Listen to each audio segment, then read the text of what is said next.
All right. Good morning, good afternoon, good evening, ladies and gentlemen. We're going to be going through a recent adventure to Marine Officer Candidate School. And I just got back from it. And this is the gear that I essentially brought back with me. And I'm going to go through piece by piece. I'm going to clean up this mess. But while we're at it, I might as well show what exactly you need, what exactly you don't need, at least from my experience. And hopefully you can glean a couple tips and tricks out of here that will make your life very useful. All right, so first and foremost, if you're going to take one thing unissued with you, I would recommend these Danners.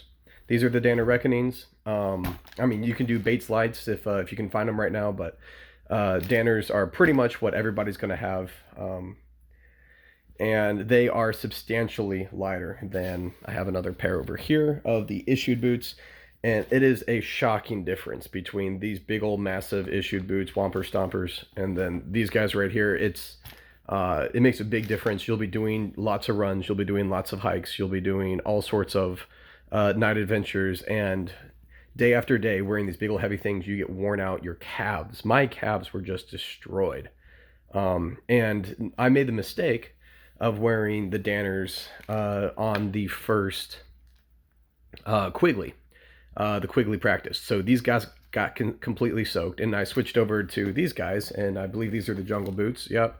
So Jungle Boots have these little ports in it. The inclement weather boots are thicker and heavier, and they don't have the holes, and that's pretty much the only way I can tell is those little ports right there. But I had to wear these guys for several days, and my calves got destroyed. My feet felt like they had anchors on them. So highly recommend getting a pair of these Danners. You don't want to be stuck with those classic boots all week long. Well, all the weeks long. So those get thrown, cleaned up. Let's see here. Insoles. If you know that you need special arch support or something like that, go ahead and pick it up now. These didn't really work for me. These are the kind they sell up there at the shop, so I had to buy some different ones. My feet are, needed something special, and I really wish I'd have brought it. So I suffered for about 3 weeks before we were able to let go and go get our insoles that work for us. So if you need insoles, if these work for you, great. If they don't work for you, I highly recommend getting insoles that fit your feet and allow you to hike long distances. That's really important. I got huge blisters, and it was unfortunate, just the constant rubbing and smashing of toes and feet. Let's see, PT gear. So you'll be issued, or at least you'll pick up some of these shorts while you're out there. I recommend getting 3, if not 4 pairs of the shirts. Make sure you have the skivvy shirts, any kind of underpants. So they'll give you like whitey tidy underpants. I recommend taking something that protects the insides of your thighs, because with your nonstop running, you'll be rubbing yourself raw, and it's just terrible. So don't do the whitey tidies. Bring your own underpants. Shorts are really important. You'll wish you'll had lots of pairs if you don't bring them. Socks. These are Fox River. Highly recommend these, or any of the other brands. So the socks are actually not that much better than your regular socks. So I like to double up socks, and I find that does just as well as these. But the problem with OCS is that you don't have time to put on 2 pairs of socks. It literally takes an extra minute, if that. But you simply don't have the time. It's amazing how you wake up and it is just go, go, go. I mean, lights come on and you're expected to get dressed within minutes, and you're flying. And of course, you can't pop out of bed with socks already on because you'll get destroyed. So you don't have time for multiple pairs of socks. Fox River, if I'm going to wear one sock, there's a couple other brands I used, and they all really did a good job. So make sure you get a couple pairs of socks. I recommend doing that before you go. These guys, just regular laundry. Shoes, make sure you bring a pair. You'll need some stuff before you get issued yours. And then honestly, I bought extras because they kept blowing up. Here's just a single. I don't have the match for this guy because they rip and they break and stuff like that. So be prepared for that. Laundry bags. I highly recommend bringing multiple laundry bags. I have several of them here. I think I had 4 by the end, just because there's so many times where you're getting out of PT, you're throwing your gear in the laundry bag, you're chucking that guy into the laundry room, and then you're going throughout your day. Well, you come back and you're muddy and nasty again, and you need another laundry bag for your next set of clothes that you need cleaned, and you're chucking that in as well. So while your first laundry bag is being washed, your second one is there, and then at the end of the day, you need a third laundry bag. And sometimes, let's say a laundry bag gets caught or ripped. I ended up having to have 4. And that's just the way that goes. Highly recommend grabbing extra bags. Make sure they're white. Make sure they kind of look like what I just threw around. All right, so let's see what else we have here. We have a bunch of medical supplies. So this is locks are a big thing. Let's talk about locks before medical supplies. Locks are very important. You will be surprised how you are so dependent on your lock. If your stuff is left unlocked, you get destroyed. The whole group gets destroyed if they find a locker open. It's not uncommon to find everyone's, if let's say the guy 2 down from you leaves his locker unlocked. It's not uncommon to come back and find his stuff all over the ground, and then everybody gets disciplined because his stuff has now made the place a wreck. And they're the ones that threw it on the ground. It doesn't matter. It's everyone's fault, and everybody gets punished for it. One thing interesting about locks, I highly recommend before you go, if you can find locks that look just like this, do it. What is this? Mastercraft or whatever. So a lot of these have the exact same number on the back, and when you get issued. So either A, get one that's different, a different number. So if you pick it up at the store, great, it's probably gonna have a different number. But B, I would actually permanently mark it. Now, we didn't have ways to permanently mark these while we were out there, so I ended up just taking little ticks. So I think I filled in tick number, let's say 5, 23, and 32. And that's not relevant to the code, but it was just numbers that I knew. So when they would take all of our locks and they would lock them all together, or they would just throw them all over the house and you would have to find it. And it was always at night, and it was always using your darn red flashlight. And instead of sitting there trying to go through, literally, we've had every lock on the floor before. So 120 locks. It's much easier to have it marked in some way, so you don't have to actually try each lock for your code, where you can just sit there and be like, okay, I'm looking at this, it's not my numbers marked, I got to move on. These I never ended up using, so I didn't end up marking these, but I can show you examples of that if anybody needs. Let's see, medical supplies. I use this mirror because you'll end up shaving. Let's see, extra razor, even a little one, yep. Extra soap, sure.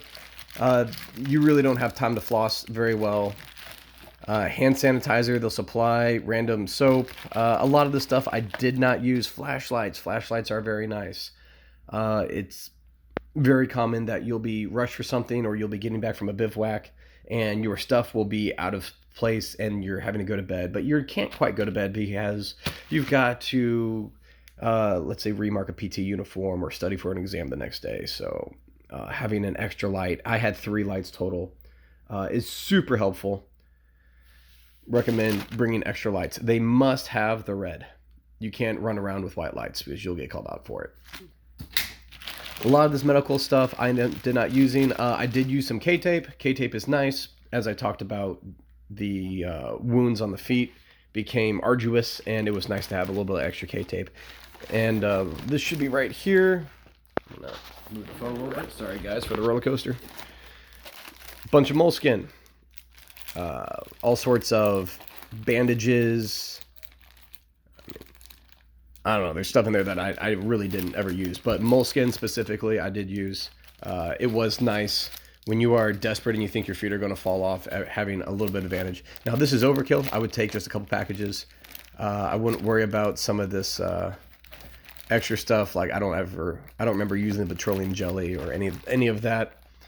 But, I guess chapstick is nice because you do get dry lips. I imagine the winter guys have a little bit different story. But I get dry eyes, so I, use this. You cannot get caught with any extra stuff. Even if it is just simple drops, I would not risk it. Stuff like triple antibiotic, they don't necessarily allow you to have, but because I would get open cuts, open sores, stuff like that, it was nice to have, but don't flaunt it. Obviously you're not trying to cheat with that, and that's what they're trying to avoid, but I still wouldn't try to flaunt that you have any kind of medication, even if it is just, antibacterial. There you go, fingernail clippers. Yeah, sorry, these bags are a wreck. When I packed up and got out of there, we just had to throw all of our stuff in and go. Hygiene is a big thing. You're going to want fingernail clippers, both for your fingernails and also when you're cleaning up your uniforms, IPs, stuff like that. Fingernail clippers help out a lot. Get multiple pairs. Obviously, I have multiple different sizes, multiple pairs in here, and that was super helpful. Oh, there's lip gloss. Like I said, that actually does help because you do get dry lips. The mirrors. So having a little mirror is great for when you're on the bivouac and you have to shave. And it's amazing how, oh yeah, CoverGirl. I'm glad I didn't get in trouble for that. It's amazing how even on a camping trip, oh, here's a mirror after I realized that mine was suspect and I bought this one instead. Or I think it was sent to me. But they will get on you for not shaving. And not shaving meaning you miss like 3 whiskers, and that counts as not shaving. So make sure you are stocking up on that stuff. So what do we have here? Boot bands. If you haven't bought a bunch of these yet, you're going to do it there. It's just life. You're going to need a bunch of pairs. I think I bought 10 different pairs, and this looks like 3 pairs right here. So you go through a lot of them, you break them, you use them for all sorts of stuff, for tightening down your gear. They're super useful. Something to scrub in the shower, useful. Otherwise, you just have a washcloth, or a lot of people just do it by hand. But you'll be surprised when trying to get mud off and it's just your soap in your hands. It's not as productive as you would hope. And so when you're trying to move fast, that's what you got to do. If you can find extra camelback nipples, that is very helpful. So to drink the water out. They will fall off. This is mine. It fell off like 20 times, and I pretty much just lost it in the bottom of my gear, and then I found it since I got back. So that was sad. My camelback, if I didn't close the valve off, it would just leak water everywhere, and that was awful because now you're suspect for making a mess in your area, and you have to go clean it up. And of course, when you're already short on time, running around to clean up water is not your best friend. So if you can actually find, these are Camelback brand, and this is just the mouthpiece. So it's the mouthpiece and the mouth guard. Super helpful because without the mouth guard, the mouthpiece gets really dirty, and without the mouthpiece, the bladder could just empty itself if you don't shut it off correctly. So, and since you're drinking it constantly, it's very normal not to shut off correctly. If you want to buy a second one of these, be my guest. It's probably a cheap Amazon purchase that's going to save your life. Whistle. Didn't use it. Clearly it's still in the wrapper. I think you buy this from the store. If you can avoid buying it, I would. Maybe they'll make you take it. I don't know. Face paint. I bought extra of because people were needing it. It's funny how a lot of people forget face paint. So when you go out on maneuvers, they're like, "Hey, dude, hit me up. You got face paint," and you end up passing it around. And I used up all my face paint. Well, so then I bought 2 more packs thinking I would share them, and then so did a lot of people bought extra packs.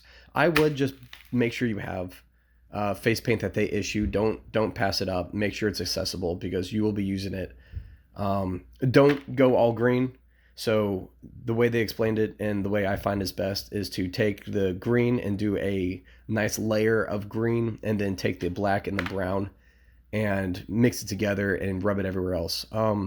A lot of people just rub all 3 colors together and send it. That's fine. Maybe if you do rub the green and the brown together is what I saw a lot of guys doing, and covering your face with that, and then taking the black and just hiding the high points. That also works too.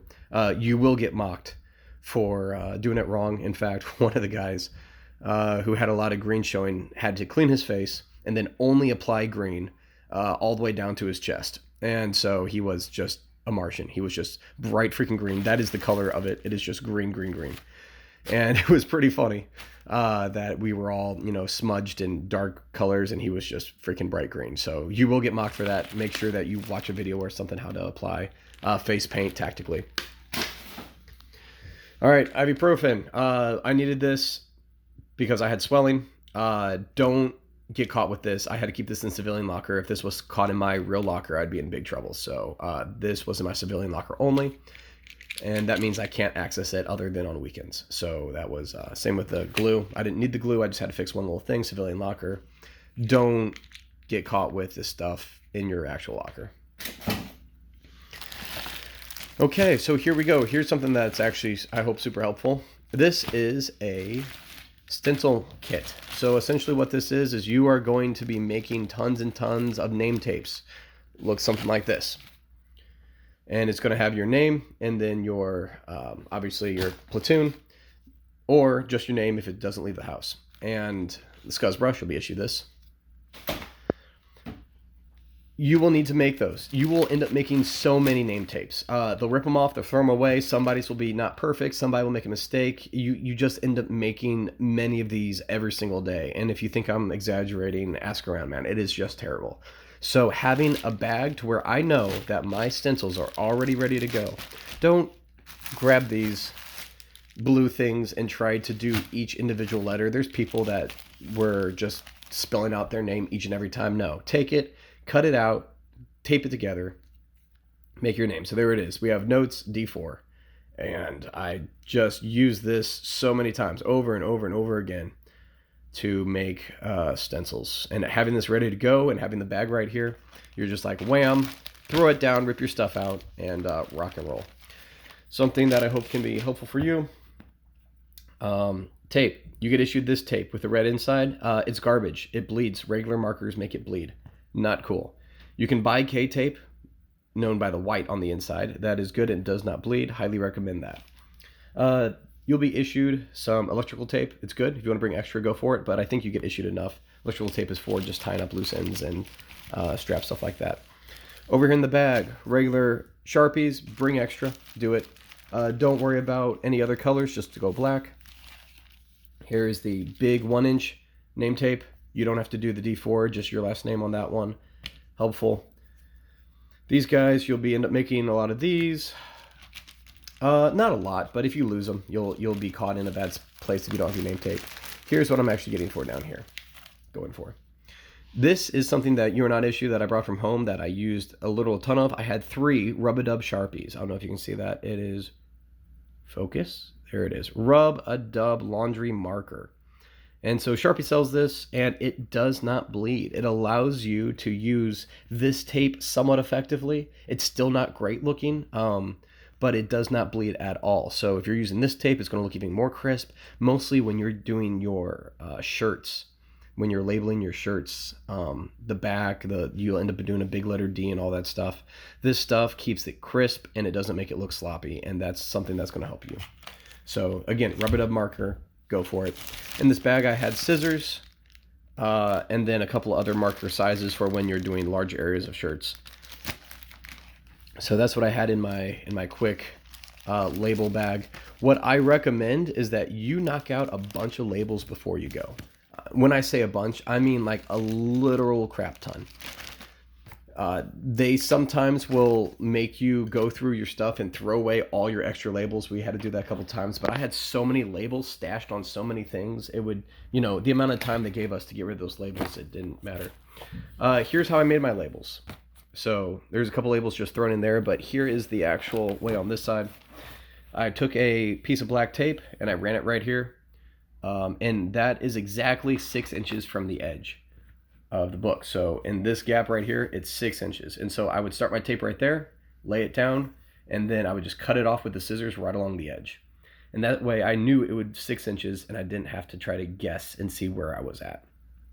So if it's not 6 inches, you're liable to get caught and for it to be ripped off. And then everyone else suffers because of your negligence. So don't be that guy. This is a book that you get issued.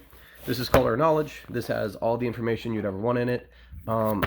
I wish I would have been able to read this before I went. I did not know that some people can find it digitally and read it before they go. So I highly recommend looking for this guy somewhere on the web. Talk to your recruiter, talk to whoever you're working with, and see if you can't get a book like this. Obviously, it's used a lot, so you can see how I had to tape in a lot of the pages. Fun tip. Take tape. Here it is. Here's some black tape. I found a lot of uses for this just because it's really strong and black. It kind of resembles the electrical tape, so you don't really get caught with it. Not that it really matters. Not that they're going to really get you in trouble for having extra black tape. But if it was blue, you'd be hazed. So what I did with that is all sorts of stuff. I taped up gear, or right here, I just rolled some So there's tape that I wrapped around this outside, and then so the sticky part was on the outside, and then I taped that whole contraption on my book, so I never had a missing a highlighter, because you're so many times late at night you're trying to study and your highlighter just gets thrown to the bottom of your bag, or I actually did have a place for a regular pen here as well, and you're sitting in class the next day and you don't have a way to take notes, you don't have a way to highlight, and it's just terrible. Highlighting, I highly recommend. I guarantee I can turn any of these pages and you can see that we've been through highlighting. And I'm just flipping showing you that literally every single page, if there's knowledge on it, it does get highlighted. They do cover it. There's knowledge. You end up learning this whole dang book, and it's a lot. But the academics part wasn't too difficult for me. I don't think if you apply yourself, it won't be too difficult. I did have to sit up and study quite a few nights. I would say about a lot of the nights you end up sitting up and studying. So get used to that. Everything's labeled. Everything's beat up. That's the way it works. It's a lot of fun. So we're done with that guy. Let's see. So, yep, get your kit. I highly recommend mass producing those things. So I had to use this kit a lot because I came in with like 20 or 30 tapes ready to go, and that only lasted me a couple weeks. There are people that come in with hundreds of tapes. The key is you have to be able to store them on a place to where people will not find it. If they see that you have a whole bunch of tapes on the inside of your locker and that's where you decide to store it, they'll have you rip them all down and throw them away. So just be aware. They'll be like, hey, go in and get all your tapes and throw them away. Honestly, start throwing your tapes away. Don't try to I work so hard for these. If you have enough of them, you'll run out of time, and you honestly try to throw them away, but you just had so many, you couldn't get to them all. And that's one thing that I was able to do for a while was like when they say go to your locker and throw them away, I'd come out with 10 tapes and I'd wad them up and I'd throw them away, and that was always good enough. And then I would have, of course, more that were stowed in there for emergencies. A lot of the times it's just late at night. You're like, hey, we ripped off. You have 5 tapes that you always need on your gear or on your bed and on your lockers, and then they'll rip off stuff off your bags and your packs. And so then they tell you have to replace it before you go to sleep, and you are just exhausted, tired. It's amazing how convenient it is to have 10 tapes ready to go at all times, or however many you have, but 10 at a time, because you'll have to replace 10 at a time, and rather than sitting up till whatever hours at night trying to do these tapes after your other chores, it's well worth it. This guy's a 2-inch tape. We use this a lot. Some people didn't use it. It's pretty much all or nothing. If a lot of people use the 2-inch tape, you can use 2-inch tape on some gear. You'll see what I mean once you get there. But I recommend bringing a 2-inch tape if you can. This is a lot less important. I recommend this 1-inch tape way more. And normally this is a much bigger roll. You see that I either gave away or used up all the tape I brought, and I brought a lot. So, yep, take it with you and make plenty. All right, marking kits. This is the kind you'll get from there. Kind of stinks. A lot of people went and bought these extra marking kits. I made all my marking kits before I went, so I didn't have to, I thought I was going to have to, and so I bought this, and then I ended up not needing it because I found the rest of mine. I don't know why I lost them. But you will have to do stamps. That's, organized names on these iron-on pieces. If you can just go ahead and find this,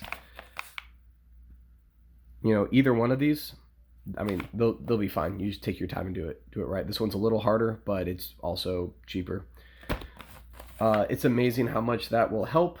You will have to iron on your gear on just about everything. Let me see if I can find an example. So, here we go. Oh, that's terribly sloppy. So you can actually, it looks like I did have to use one of those kits, or maybe I borrowed a friend's real quick to put gear on. Obviously, this belt is something we didn't wear and we only got at the very end, so that's probably about the time I ran out of all my gear. But those little iron-on things are super, you'll use them a lot, so make sure you make them. All right, we're moving on. Something to write with. There's 2 different kinds. I found that the bigger one was more difficult to use than the smaller one. You can buy these pouches there, I highly recommend getting them. Everyone who didn't get them ended up purchasing one later. I'm opening this up for you. I'm trying to do it one-handed.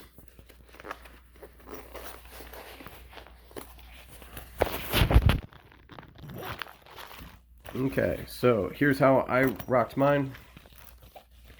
I had a notepad of stuff that we needed to do, X, Y, and Z, whatever the case was, and I had a couple of these notepads. And then I had all the markers and Sharpies I had. Highly recommend this guy right here. So this is an erasable ink pen. And if you at all suffer from writing poorly when you're tired, this is a must. And actually, it's just a must. You're going to be tired. You're going to write poorly. If it's spelling or sloppy or, just simply falling asleep and drawing on your work, it's amazing how this will save you so much time and effort. Just being able to erase it. But you can't use pencil. You got to use pens. So highly recommend getting not one. I would bring like 5 or 6 of these. Bring 10 of them, whatever. Just a pen I knew that would work. This is another pen that I knew that would work. I had a Sharpie in here. Yep, okay, here it is. A Sharpie. So Sharpies are super nice. You always want to keep them with you. I would recommend getting a large pack of Sharpies. I would occasionally be using a Sharpie to write a number. So while you're in the billet, you'll be responsible for people and getting all the right notation down. So it's often that you write your number on your back of your hand. So that way, if you pass out and your shirt's messed up, they can tell who you are, or you're laying on your back, they can tell who you are. So we end up writing Sharpies on our hands, or our numbers on our hands with Sharpies often. And you'll be looking around and you're like, okay, ready to go. And you'll find like 3 guys that don't have the numbers on. So you're like, oh, shoot. So you get your Sharpie out and you write it on their hands. Oh, you're number 305, you're number 333, you're number 350. And then sometimes you put the Sharpie just in your pocket or someplace else, so where you're not paying attention, and you will lose it. I once put it in my chest pocket because there's a little place to put a Sharpie on your uniform, and they'll find it. And more than once, it was taken off of me and thrown across the parking lot, never to be found again. And it's my fault. So bring extra Sharpies, and then right here up top, trying to get out one-handed, is your candidate regulations. So this has to be with you at all times. I brought tape. So this is just regular packing tape to laminate stuff. Obviously, here's more labeling, and here's the black tape again to make it more durable. Oh, and it looks like it's been beaten to tar. It's been wet. Every page has been read thoroughly. No, I didn't use a highlighter on this guy, but it's amazing how this will be with you at all times. If you're not doing something productive, you get this out and you start reading through it, and it makes it look like you're doing something productive, and they will leave you alone. And this is probably the best weapon against getting brutalized. However, if you don't have it with you, you're in trouble. So really, I left it in here along with my notes, because you always need pen and paper. And this was just always with me. Like if I was at PT, this was in my Camelback. When we get back from PT, this goes in my cargo pocket. It's always there. Same thing, a little bit bigger book. I took this around with me when I was doing, let me see if I can find, there we go. So when I was doing my billets, this is very helpful to have the bigger book to tell you what times and what you're doing. So this is where I was in charge of leading the group, and stuff has to happen. You're just constantly going through the day like, okay, am I keeping track of everything? What did we do? And then you'll end up having to write down some stuff in a official roster, and then just having a record of everything you did before the day started, and then update it as the day progresses. What you're able to do, what you weren't able to do, is very, very helpful. And obviously I'm just constantly keeping track of stuff. So this was good. I only used it a couple of the days. I don't know what that was. Anyway, I guess I was trying to keep track of something on the small book and just had to paste it in my big book. So this is one place I hid tapes. I just put this here, and since the tape doesn't stick to itself, I just put tapes with my label on it over and over and over again right here, and I built up a little pile. And then more notes to myself. And then eventually I used them. and I used it all the way down to nothing. And then obviously I had to start making tapes at the end because I ran out. So yeah, everything is labeled. Highly recommend using anything like that. Cough drops. These are the only candies you get. You can have these on your person. You won't get in trouble as long as it is Halls. They pretty much only have the purple, which in my opinion, purple's the best flavor, but because you get bored and desperate, you can have different flavors of cough drops, and that was all good while I was there. The best thing about cough drops is that during lectures, when you're trying to stay awake, you you can pop in a cough drop of a different flavor, and it's amazing. That really helps. It helps a lot. You stay awake. There's no problems with struggling to keep your grades up if you can manage to keep yourself stimulated. So I use cough drops. I also used Tabasco sauce out of the MREs later on. When the cough drops started to become normal, I would take the Tabasco drop and put like a third of the bottle in my mouth. I would knock it off on my hand and then put the back of your hand in your mouth and just burn the crap out of your mouth using straight McElhaney's tobacco sauce. And that was another way I stayed awake. But cough drops are definitely the more enjoyable way. Pick them up. They're going to be at the store. You don't need to necessarily get it before you go there because you won't be that brutalized before you need them. And then but when you go to the store for the first time, which is just a little on base or on brownfield little shop, make sure you grab them. I think they only had purple when I was there, but when I went off base, I picked up the other colors, and that's what was very helpful for the rest of the weeks. Also, staying up late at night to study, it's very helpful. Buttons. Yeah, so if you can find buttons, specifically the pants and the blouse buttons. So these are little. I don't know what these little ones are for necessarily. They're probably for different uniform. But if you can find the actual cami buttons, that would be super helpful. Because I lost like 5 or 6 of them, and I had to just find them, and only found like 3. So I just always went without buttons, and that was unfortunate. But life. I bought extra ones of these. As you see, like some have your name on it, and you'll end up having to print them. With those printing kits. I had extra because there was at least twice I got caught without having any tag at all. Well, twice I went. One I got caught. The other time I got away. But it is just nerve-wracking. Just get extra. After those 2 events, I went and I bought extra ones of these, and I made just like 5 of them. And then I just never had a problem again because I put them in places I would know. This test taking kit, you'll get all this stuff while you're there. You get a Sharpie marker that you write your number on, your ID, IPI, or whatever it's called. So your number while you're in there taking the exam. And then 3 pencils and a pencil sharpener. Obviously, it opens up in the bag and gets messes everywhere, but that's fine. I have kids. Notice I'm saying strange words like messes. It makes a mess. When you take exams, this is the only thing you'll be allowed to have on you. On your person is this, plus a canteen, and the canteen has to have no marks on it, no anything, no label. Normally they're labeled. Oh, it looks like I ripped all the labels off of my canteens already. But that's all you'll be able to take to the exams. If you have even a scrap of paper in your pocket, even if it's blank, you could get in big trouble and you'll be called out for cheating. So I highly recommend doing that. But all that stuff you can pick up there. Canteens. Buy 2 extra canteens.